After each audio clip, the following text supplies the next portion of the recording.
کیا تم خیال کرتے ہو کہ غار اور لوح والے ہمارے نشانیوں میں سے عجیب تھے؟ مطلب اس کا سٹارٹ ہی ہے کہ وہ عجیب تھے، تو خیال تو لوگ کرتے ہیں کہ عجیب تھے، کیونکہ جو کچھ ان سے منسوب باتیں ہیں تو وہ عجائبات سے ہی ہیں۔ جب وہ جوان غار میں جانے لگے تو کہنے لگے کہ ہمارے پروردگار، ہم پر اپنے ہاں سے رحمت نازل فرما اور ہمارے کام میں درستگی کے سامان مہیا فرما۔ گئے کیوں تھے وہ لوگ نوجوان غار میں؟ کیوں گئے؟ کیونکہ جس بستی میں وہ رہتے تھے وہاں بہت کفر پھیلا ہوا تھا، ظلم تھا، لوگوں کو زبردستی ایمان سے روکا جاتا تھا۔ وہ لوگ اپنا ایمان بچانے کے لیے شہر چھوڑ کے تو غار میں پناہ لی تھی انہوں نے۔ اب یہاں یہ بتایا جا رہا ہے کہ جہاں ایسی صورتحال پیدا ہو جائے وہاں تم بستیاں چھوڑ کے اپنی جان بچانے کے لیے نکل سکتے ہو، اپنا ایمان بچانے کے لیے۔ اور اصحاب رسول نے اور خود رسالت مآب صلی اللہ علیہ وسلم نے مکہ سے مدینہ کو ہجرت کی، حبشہ کو ہجرت کی تاکہ دین محفوظ رہے۔ دباؤ جو ہے انسان پر، شدت، سختی، کمزوریاں بھی ایمان میں واقع ہو سکتی ہیں۔ خود اللہ کے رسول صلی اللہ علیہ وسلم نے اپنے اصحاب کو ہجرت کی اجازت عطا فرمائی، اور پھر اللہ نے خود اپنے رسول کو ہجرت کی اجازت عطا فرمائی۔ تو یہ ان کی اس معاشرے میں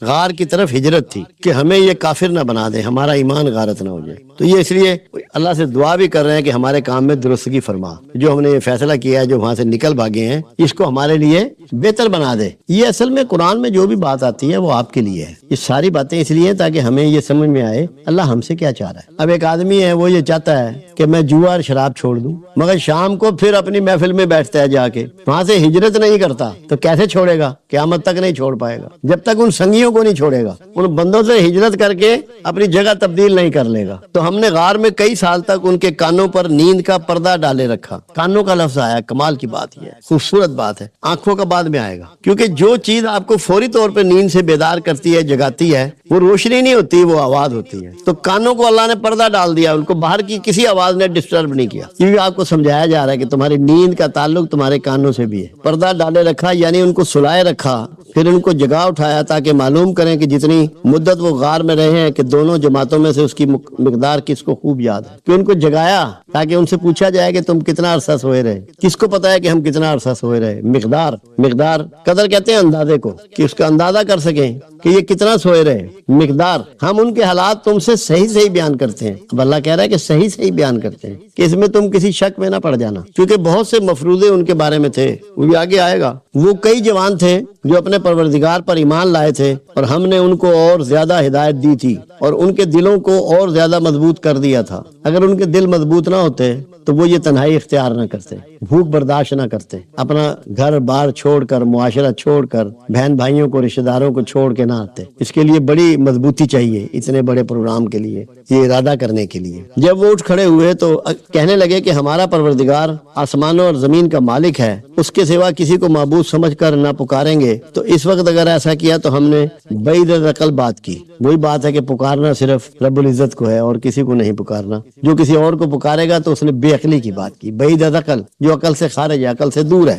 اور ان ہماری قوم کے لوگوں نے اس کے سوا اور معبود بنا رکھے ہیں، کیونکہ قوم کے لوگوں نے بہت سے معبود بنا رکھے تھے، وہ شرک کرتے تھے اور کفر کرتے تھے، اس لیے وہ وہاں سے بھاگے، جو ایسے میں نے آپ کو شروع میں یہ بات بتائی۔ بھلا یہ ان کے خدا ہونے پر کوئی کھلی دلیل کیوں نہیں لاتے؟ تو اس سے زیادہ ظالم کون جو اللہ پر جھوٹ افطرا کرے۔ یہ سب سے بڑا جھوٹ ہے اللہ کے شریک بنانا۔ وہ واحد ہے، لا شریک ہے، وہی معبود ہے۔ کسی اور کو معبود بنانا، شریک بنانا، یہ سب سے بڑا بہتان ہے، الزام ہے، جھوٹ ہے۔ اور جب تم نے ان مشرکوں سے اور جن کی یہ اللہ کے سوا عبادت کرتے ہیں ان سے کنارہ کر لیا تو غار میں چل رہو آپس میں، کہ جب تم نے ان کو چھوڑ دیا ہے، ان سے کنارہ کر دیا تو چل کے غار میں رہو، یہاں سے ہٹ جاؤ، بستیوں سے نکل جاؤ۔ تمہارا پروردگار تمہارے لیے رحمت وسیع کر دے گا اور تمہارے کاموں میں آسانی پیدا فرمائے گا۔ دیکھو نا، وہاں کوئی کھیتی نہیں تھی، کوئی دکان نہیں تھی، ان کے لیے آسانی یہ ہونی تھی کہ وہ محفوظ بھی رہیں اور وہ کھاتے پیتے رہیں، ان کو اسباب میسر آئیں۔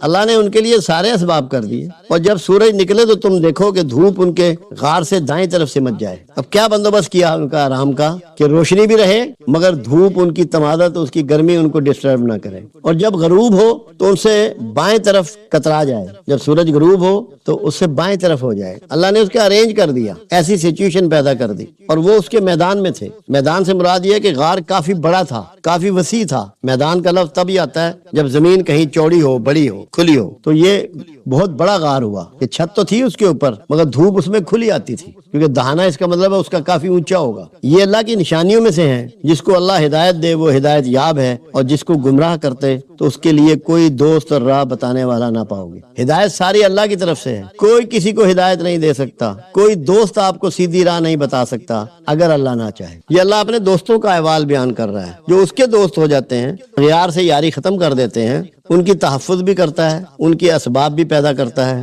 ان کی عزت کا بھی خیال رکھتا ہے، ان کی زندگیوں کا بھی خیال رکھتا ہے. اور تم ان کو خیال کرو کہ جاگ رہے ہیں حالانکہ وہ سوتے ہیں، اور ہم ان کو دائیں اور بائیں کروٹ دلواتے تھے. اب آپ دیکھیں کہ جو انہوں نے کھانا کھایا، جو ان کے جسم میں خون تھا، ان کو اللہ نے نیند طاری کر دی. 300 سال کی نیند طاری کر دی. ان کے لیے نہ وہ اٹھیں گے، نہ رفع حاجت ہوگی، نہ کھائیں پیئیں گے، جو چاہے وہ کرے. یہ اس میں ایک بات اور بھی سمجھائی جا رہی ہے کہ جب ان لوگوں پہ موت طاری نہیں ہوئی اور یہ کھیل ان کے ساتھ ہو رہا ہے، یہ اعزاز ان کو مل رہا ہے، تو شہیدوں کی بات بھی آپ کو سمجھائی جا رہی ہے کہ اللہ کہتا ہے کہ جو میری راہ میں مارے جائیں انہیں مردہ نہ کہو، وہ شہید ہیں، انہیں ان کا رزق پہنچتا ہے. ان کا رزق بھی انہیں پہنچ رہا ہے جو 300 سال یہ زندہ رہے، تاکہ آپ کو یہ پتا ہو کہ شہیدوں کو بھی رزق پہنچتا ہے. اور شہید کون ہے؟ جو اللہ کی گواہی دے. انہوں نے ہجرت کر کے اللہ کی گواہی دی، معاشرے سے نکل کے اللہ کی حقانیت کی گواہی دی، اس کے معبود برحق ہونے کی گواہی دی. شہید بھی گواہی دینے والا ہوتا. اور ان کا کتا چوکھٹ پر دونوں ہاتھ پھیلائے ہوئے تھا. اگر تم ان کو جھانک کر دیکھتے تو پیٹ پھینک کر بھاگ جاتے اور ان سے دہشت میں آ جاتے. اگر ان لوگوں کو دیکھتے کہ کتا بھی بیٹھا ہوا ہے، وہ بھی سویا ہوا ہے، اور وہ لیٹے ہوئے ہیں، کروٹیں لے رہے ہیں، تو بندے گھبرا جاتے کہ یہ کیسے لوگ ہیں، یہ کیا کر رہے ہیں، کب سے اس طرح ہیں. لباس ان کے جو تھے وہ بدل چکے ہیں، زمانے کے لباس بدل گئے. 300 سال میں تو فیشن دنیا کا کتنا تبدیل ہو جاتا ہے. خوفزدہ ہونے والی بات ہے، دہشت میں آنے والی بات ہے. اور اسی طرح ہم نے ان کو اٹھایا تاکہ آپس میں ایک دوسرے سے دریافت کریں. جگا دیا. ایک کہنے والے نے کہا کہ تم یہاں کتنی مدت رہے؟ انہوں نے کہا کہ 1 دن یا اس سے بھی کم. جب قیامت میں آپ سب اٹھیں گے تو سب یہی کہیں گے کہ ہم 1 دن دنیا میں رہے ہیں، بلکہ اس سے بھی کم، کیونکہ جو اللہ کا 1 دن ہے وہ 1000 سال کا ہے. اگر آپ 1000 سال کی بھی عمر پائیں گے تب بھی آپ 1 دن ہی کہیں گے. تو بندوں کی عمر تو 100 سال ہے، 110 سال ہو جائے گی. آپ سب نے یہی کہنا ہے کہ ہم 1 دن رہے ہیں، اب ہم جاگے ہیں، 1 دن ہم سوئے رہے ہیں. آپ کو دنیا کا کچھ بھی یاد نہیں ہوگا. یہ تو جب پوچھا جائے گا، سمجھ لوٹائی جائے گی، تو تب پتہ لگے گا کہ میں کیا کیا تیر مارتا رہا ہوں، کیسے وقت گزارتا رہا، کیا کیا حرکتیں کرتا رہا. کہیں گے 1 دن یا اس سے بھی کم. انہوں نے کہا کہ جتنی مدت بھی تم رہے ہو تمہارا پروردگار اس کو خوب جانتا ہے. یہ اللہ بھید جانتا ہے کہ تم کتنا عرصہ رہے ہو، تم نہیں جانتے. تو اپنے میں سے کسی کو یہ روپیہ دے کر شہر بھیجو کہ وہ دیکھے کہ نفیس کھانا کون سا ہے، تو اس میں سے کھانا لے آئے اور آہستہ آہستہ جائے اور تمہارا حال کسی کو نہ بتلائے. کیوں بھیجا جا رہا ہے کرنسی دے کے؟ تاکہ یہ پتہ لگے کہ کتنی اولڈ کرنسی ہے، زمانہ کتنا بیت گیا ہے، زمانے کے حالات کتنے تبدیل ہو چکے ہیں، حکومتیں کتنی تبدیل ہو چکی ہیں، لوگوں کے رویے کتنے بدل چکے ہیں، فیشن کتنا بدل چکا ہے، کمیونیکیشن کے مین کتنے بدل چکے ہیں. تاکہ پتہ لگے گا بازار جانے سے، کیونکہ کرنسی جو ہے ہر کچھ عرصے بعد دنیا میں تبدیل ہوتی رہتی ہے. یہ بھی اللہ اس میں آپ کو سمجھا رہا ہے کہ کرنسی بدلتی رہتی ہے، پیمانے تبدیل ہوتے رہتے ہیں لین دین کے. یہ بھی سمجھایا جا رہا ہے، یہ بھی گائیڈ کیا جا رہا ہے. اگر وہ تم پر دسترس پا لیں گے تو تمہیں سنسار کر دیں گے، یا پھر اپنے مذہب میں داخل کر لیں گے، اور اس وقت تم کچھ بھی فلاح نہ پاؤ گے. کہ اس طرح جانا ہے کہ پکڑے نہ جاؤ. اگر تمہیں پکڑ لیں گے، کیونکہ وہ تو اس کا مطلب ہے مشرک ہیں، سارے بت پرست ہیں، تو تمہیں سنسار کر دیں گے، مار دیں گے کہ تم کہاں سے آ گئے، تم کون ہو. پرانا ریکارڈ تو اویلیبل ہوگا کہ یہ نکل کے یہاں سے بھاگے تھے. اور اس طرح ہم نے لوگوں کو ان کے حال سے خبردار کر دیا تاکہ وہ جانیں کہ خدا کا وعدہ سچا ہے. لوگوں کو آگاہ کر دیا کہ یہ اصحاب کہف ہیں، یہ میرے پیارے ہیں، یہ میری خاطر معاشرہ چھوڑ آئے ہیں، رشتہ داریاں چھوڑ آئے ہیں، آسائشیں چھوڑ آئے ہیں. اور یہ کہ قیامت جس کا وعدہ کیا جاتا ہے اس میں کچھ شک نہیں. اس وقت وہ لوگ ان کے بارے میں باہم جھگڑنے لگے اور کہنے لگے کہ ان کے غار پر عمارت بنا دو. ان کا پروردگار ان کے حال سے خوب واقف ہے. اور جو لوگ ان کے معاملے میں غلبہ رکھتے تھے وہ کہنے لگے کہ ہم ان کے غار پر مسجد بنائیں گے. 2 گروہ وہاں پیدا ہو گئے. اس کا مطلب ہے کہ کچھ لوگ اسلام پہ ایمان لا چکے تھے، کچھ لوگ عمارت بنانے کی بات کر رہے تھے، اور کچھ لوگ اس پر مسجد بنانے کی بات کر رہے. وہ یہ سمجھتے تھے یہ اللہ والے ہیں، یہ اللہ کے ولی ہیں. اور یہی رواج آج تک چلا آ رہا ہے. جہاں اللہ کے ولی ہوتے ہیں وہ مسجد ہوتی ہے. جو ولی گزر گئے ہیں ان کے قبروں کے پاس بھی مسجد ہے. یہ نشانی ہے اس بات کی جب کسی ایسی جگہ پہ مسجدیں تعمیر کر دی جائیں کہ یہ بندے یقیناً اللہ والے ہیں. اللہ لوگوں کو ایسی ہدایت دیتا ہے کہ وہ مسجدیں تعمیر کر دیتے. یہ علامت ہوتی ہے اللہ کے دوستوں کی. اور غلبہ انہی کا تھا کہ کہ جنہوں نے وہاں مسجد بنا دی، اور جو وہاں عمارت بنانا چاہتے تھے وہ مغلوب ہو گئے، کہ وہ 3 تھے اور چوتھا ان کا کتا تھا، وہ 3 تھے اور چوتھا ان کا کتا تھا، اور بعض کہیں گے کہ وہ 5 تھے اور چھٹا ان کا کتا تھا، اور بعض کہیں گے کہ وہ 7 تھے اور 8واں ان کا کتا تھا۔ کہہ دو کہ میرا پروردگار ہی ان کی تعداد سے خوب واقف۔ آپ کو یہ بتایا جا رہا ہے کہ کسی بھی ایشو پر بغیر تحقیق کے کوئی کمنٹس مت کرو، کوئی اپنی رائے پاس مت کرو، اپنی رائے زنی نہ کرو، تحقیق کرو، معلومات کرو، دیکھو، پوچھو، غور کرو، کتابوں میں ٹٹولو، وہاں کے احوال دیکھو۔ ایسے اٹکل پچو مت لگاؤ، اٹکل پچو کہا ہے قرآن نے اس لفظ کو۔ کہہ دو کہ میرا پروردگار ہی ان کی تعداد سے خوب واقف ہے۔ ان کو جانتے بھی ہیں تو تھوڑے ہی لوگ جانتے ہیں، تم ان کے معاملوں میں گفتگو نہ کرنا، گفتگو سے روکا کہ تمہیں اللہ کے بھید نہیں پتا، کوئی گستاخی نہ کر بیٹھو، کوئی غلطی نہ کر بیٹھو، کوئی کوتاہی کے ارتکاب نہ کر بیٹھو، مگر سرسری سی گفتگو، اور ان کے بارے میں ان میں سے کسی سے کوئی دریافت نہ کرنا، کسی سے کچھ نہیں پوچھنا ان کے بارے میں، کیونکہ یہ اللہ کے کوڈ ہیں، بھید ہیں۔ اللہ نہیں چاہتا کہ اس کے بھیدوں سے پردہ اٹھایا جائے جب تک کہ وہ اجازت نہ دے، اور کسی کام کی نسبت نہ کہنا کہ میں اسے کل کر دوں گا، مگر انشاءاللہ کہہ کر۔ یہ ٹیچ کیا جا رہا ہے ساتھ ہی کہ تم جو کہتے ہو میں کل یہ کام کروں گا، جبکہ تمہیں نہیں معلوم کہ تم کل ہوگے یا نہیں ہوگے، جس کا کام ہے وہ ہوگا کہ نہیں ہوگا، یہ شہر ہوگا کہ نہیں ہوگا، یہ ملک ہوگا کہ نہیں ہوگا۔ ایک لمحوں میں اللہ ملیا میٹ کر سکتا ہے سب کچھ، اس لیے جب کہنا ہے یہ کہنا ہے کہ انشاءاللہ، اور اگر چاہو تو کر دوں گا، اللہ چاہے تو کر دوں گا، اور اللہ کا نام لینا بھول جاؤ تو یاد آنے پر لے لو، یاد آنے پہ دوبارہ انشاءاللہ کہہ لو۔ پہلے اگر بھول گئے ہو نہیں کہہ پائے تو یاد آنے پہ اس کا نام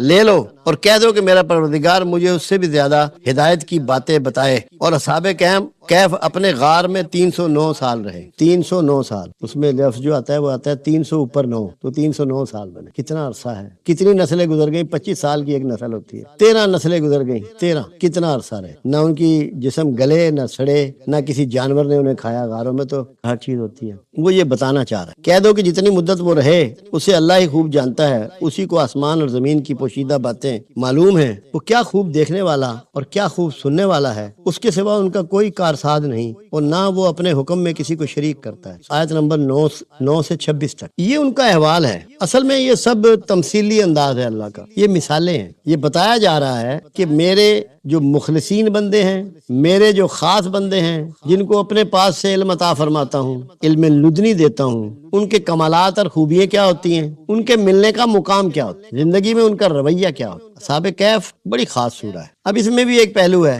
کہ کتے کو کیوں پٹ کر دیا بیچ میں، کتا تو نجس جانور ہے، اصحاب کہف کے ساتھ کتا بھی شامل ہے، یہ سارے جنتی ہیں تو وہ کتا بھی جنت میں جائے گا۔ تو بتایا جا رہا ہے کہ اگر کوئی نجس بھی میرے خاص بندے، میرے دوست، میرے ولیوں کی وفاداری کرے گا تو اسے بھی بخش دوں گا۔ موسیٰ علیہ السلام سمندر کے ساتھ ساتھ سفر فرما رہے ہیں، ہواری ساتھ ہے، اللہ کے کسی خاص بندے سے ملاقات کا اذن ہے، تو اپنے ہواری سے کہتے ہیں یا خادم سے کہتے ہیں یا مرید سے کہتے ہیں کہ میرا کھانا نکالو، تو بھنی ہوئی مچھلی ٹوکری میں تھی، انہوں نے کہا اللہ کے نبی مجھے یاد نہیں رہا، راستے میں ایک جگہ مچھلی ٹوکری میں سے کود کر سرنگ بناتی ہوئی سمندر میں چلی گئی، سرنگ بناتی ہوئی سمندر میں چلی گئی۔ اس نے کہا وہی جگہ تھی جہاں اس اللہ کے خاص بندے نے ہمیں ملنا تھا، اس کی ملاقات وہیں تھی، آؤ پلٹیں، قرآن کے مطابق اپنے پیروں کے نشان پر وہاں تک آئے جہاں وہ راستہ بناتی ہوئی، ایسے راستہ نظر آ رہا تھا، بناتی ہوئی سمندر میں چلی گئی، بھنی ہوئی مچھلی جو ان کے کھانے کے لیے انہوں نے اس میں تل کے رکھی تھی، کچی مچھلی نہیں کھانی تھی انہوں نے۔ اب خاص بندہ ملنے کی جگہ کون سی ہوئی،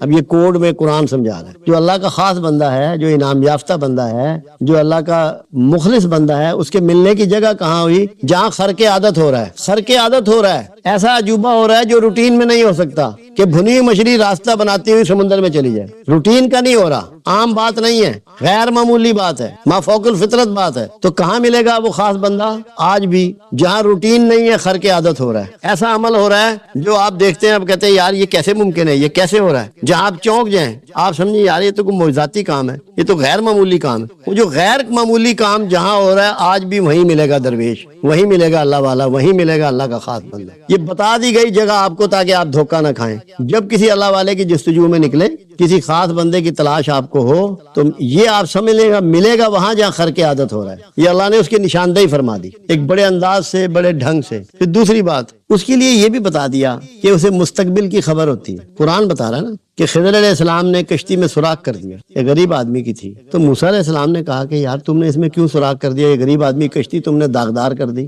انہوں نے کہا آگے ایک بادشاہ ہے جو اچھی کشتیاں ضبط کر لیتا ہے، اس لیے داغدار کیا کہ یہ اپنی مزدوری کرتا رہے، اس کی کشتی بچ جائے. بادشاہ کا رویہ غائبانہ پتہ، آنے والے زمانے کی خبر، اس کے مطابق ایکٹ، عمل بھی اس کے مطابق. تین باتیں ایک ہی اس میں ہو گئی. اور کشتی والے سے کوئی معاوضہ نہیں لیا، اس کو جو کرایہ دینا تھا وہ دیا. اس نیکی کا معاوضہ کشتی والے سے نہیں لیا، جو کرایہ اس کو دینا تھا دے دیا. اب یہ سارا مستقبل کی کہانی ہے. آگے جاتے ہیں. ایک بستی میں کھانا مانگا، انہوں نے کھانا نہیں دیا، مگر وہاں ایک دیوار تھی جو بڑی بوسیدہ تھی اور گرنے والی تھی، اس کو سیدھا کر دیا، مزدوری کی. موسیٰ علیہ السلام نے کہا یار انہوں نے ہمیں کھانا بھی نہیں دیا اور تم ان کی دیوار سیدھی کر رہے ہو. انہوں نے کہا موسیٰ یہ دو غریب بچوں کی ملکیت ہے، اس کے نیچے ان کے باپ نے ان کے لیے جو پیسہ چھوڑا ہے وہ دفن ہے، اس کی حفاظت کے لیے یہ سیدھی کر رہا ہوں کہ جب یہ اپنی جوانی کو پہنچیں گے تو اپنے پیسے اپنا سرمایہ نکال لیں گے.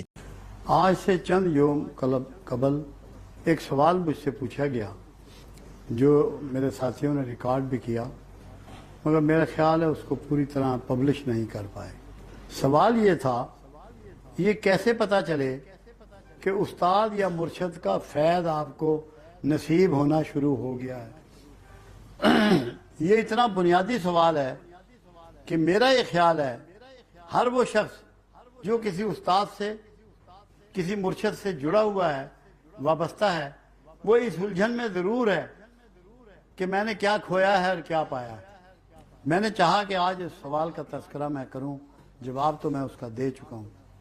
میں نے کہا پروردگار عالم کا طریقہ یہ ہے اور اللہ کی سنت یہ ہے کہ اللہ جب کسی پر رحمت کا ارادہ کرتا ہے اس کی آنکھ اس پر کھول دیتا ہے. کیوں؟ اس کا مطلب یہ ہے کہ وہ اپنا محاسبہ شروع کر دیتا ہے، وہ انڈیویجول جس پر اس کا کرم ہوتا ہے. اس کا مطلب یہ ہوتا ہے کہ اس کا مرشد سچل ہے، ورنہ یہ کیفیت پیدا ہو ہی نہیں سکتی کہ بندے میں یہ احساس پیدا ہو کہ میں نے کیا کیا کیا ہے، کیا کیا کرتا ہوں، دن رات کیسے گزارتا ہوں، کاروبار کیسے کرتا ہوں، معاملات کیسے کرتا ہوں، زندگی کیسے بتا رہا ہوں میں. یہ وہ بنیادی شرط ہے جو اس میں پیدا ہوتی ہے، یعنی کہ اپنا احتساب. صوفیوں کے ہاں اس کو سیلف مانیٹرنگ کہتے ہیں، کہ جہاں سے تصوف کی بنیادیں کھڑی ہوتی ہیں، اٹھائی جاتی ہیں، اسے کہتے ہیں سیلف مانیٹرنگ. تو اللہ وہ کیفیت آپ میں پیدا کرتا ہے کہ آپ کی آنکھ پر کھول دیتا ہے.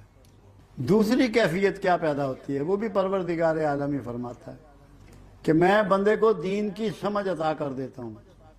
جب آپ کو دین سمجھ آنا شروع ہو جائے تو آپ سمجھ لیں کہ مرشد کامل ہے اور مرشد سچل ہے، استاد آپ کا مکمل ہے. تیسری چیز، جب آپ کو اللہ کی، رسول کی اور مرشد کی محبت بڑھتی چلی جائے، اس میں اضافہ ہونا شروع ہو جائے، تب بھی سمجھ لیں کہ مرشد مکمل ہے، کامل ہے. اس میں خوابوں کی کوئی کہانی نہیں ہے. تصوف کو خوابوں سے جوڑ دیا گیا ہے، یہ بڑے ظلم اور زیادتی کی بات ہے. تصوف کریکٹر کا نام ہے، رویے کا نام ہے، ایٹیٹیوڈ کا نام ہے، بیہیویئر کا نام ہے، دین کا نام ہے، حکمت کا نام ہے، دانائی کا نام ہے. تقدیریں بدلنے کا نسخہ ہے، یہ کیفیات بدلنے کا نسخہ ہے. یہ خواب دیکھنے کی کہانی نہیں ہے. خواب کی تو حقیقت یہ ہے کہ آپ نے خواب میں کھانا کھا لیا، اٹھتے ہی بیوی سے کہتے ہیں ناشتہ بنا. اس کا مطلب ہے اس کا عملی زندگی سے کوئی تعلق ہی نہیں ہے. خواب انبیاء کی اللہ کا معاملہ تھا، انبیاء کے ساتھ، بہت بڑے بڑے ولیوں کے ساتھ بھی ہوتا ہے، پیغام بھی ملتے ہیں اس میں. میں خوابوں کی نفی نہیں کر رہا، میں بتانا یہ چاہتا ہوں کہ خوابوں کی دنیا سے نکل کے زندگی کی عملی زندگی میں قدم رکھیں اور اس میں سیکھیں، اس میں آگے بڑھیں، اس میں اپنے آپ کو بہتر کریں. اب میرے ساتھ لوگ یہاں 30 سال سے وابستہ ہیں، 30 سال ہو گئے. 94 سے یہ سلسلہ شروع ہوا، 2023 کی اپریل میں آ گئے. سب کو اپنے اندر جھانکنے کی ضرورت ہے کہ ہم نے کیا کھویا اور کیا پایا. اگر یہ سمجھیں کہ ہمارا پیسہ بڑھ گیا، مرشد کا اس میں کوئی رول نہیں. دولت کو تو میرے آقا نے کہا کہ میری امت کا فتنہ ہے. اگر دولت بڑھ رہی ہے تو فتنہ بڑھ رہا ہے، آپ کے گھروں میں فتنہ پھیل رہا ہے، فتنے نے جگہ بنا لی ہے.